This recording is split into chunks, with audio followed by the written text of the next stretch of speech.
வணக்கம். இது உங்கள் சிவி ஜோன். எல்லாரும் எப்படி இருக்கீங்க? இன்னைக்கு பற்றின ஒரு வீடியோ கொடுத்துருக்காங்க.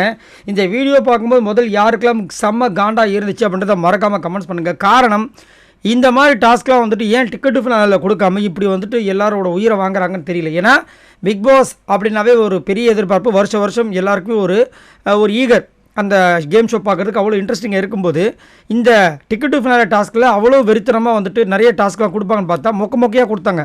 இப்போ பார்த்தீங்கன்னா அடுத்த வாரம் ஃபினாலே வச்சுக்கிட்டு இப்போ வந்து இந்த மாதிரி அப்டக்கிள் டாஸ்க்கு, அதுக்கப்புறம் பஸ்ஸர் டாஸ்க்கு என்னையா நடக்குது, ஏன் அப்படி பண்ணுறீங்க அப்படின்ற மாதிரி இருக்குது.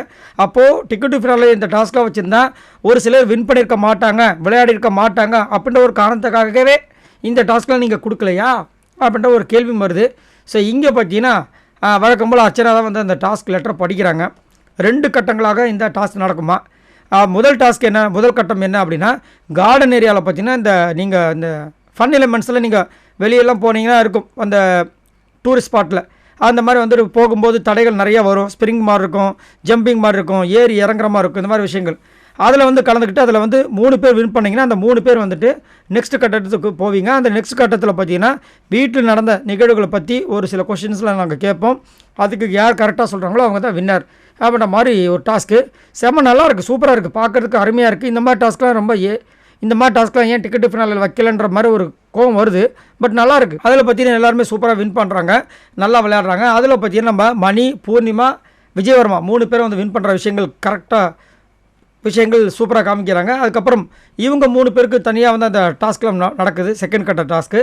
அதில் பார்த்தீங்கன்னா ஒரு கேள்வியை வந்து ட்விஸ்ட் பண்ணி கேட்குறாங்க நம்ம ஸ்மால் பாஸ். என்னென்னா, உன்னை போல் ஒருவன் அந்த டாஸ்க்கில் வந்து விஷ்ணுவோட கதாபாத்திரத்தை ஏற்று நடித்தது யாராம்?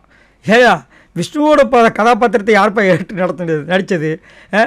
விஷ்ணு தான் வந்துட்டு நம்ம விஜயோட கதாபாத்திரத்தை ஏற்று நடித்தாப்புல. ஸோ அதை வந்துட்டு இங்கே வந்து ட்விஸ்ட் பண்ணி கேட்டோன்னே இவர் போக்கிரி பொங்கல்னு சொல்லிட்டு மணி பாட இந்த பக்கம் எல்லாரும் அது வேறையா அப்படின்னு சொல்ல பூர்ணிமா வந்து டம்மான்னு நடிக்கிறாங்க. ஸோ பயங்கர ஃபன்னாக போகுது.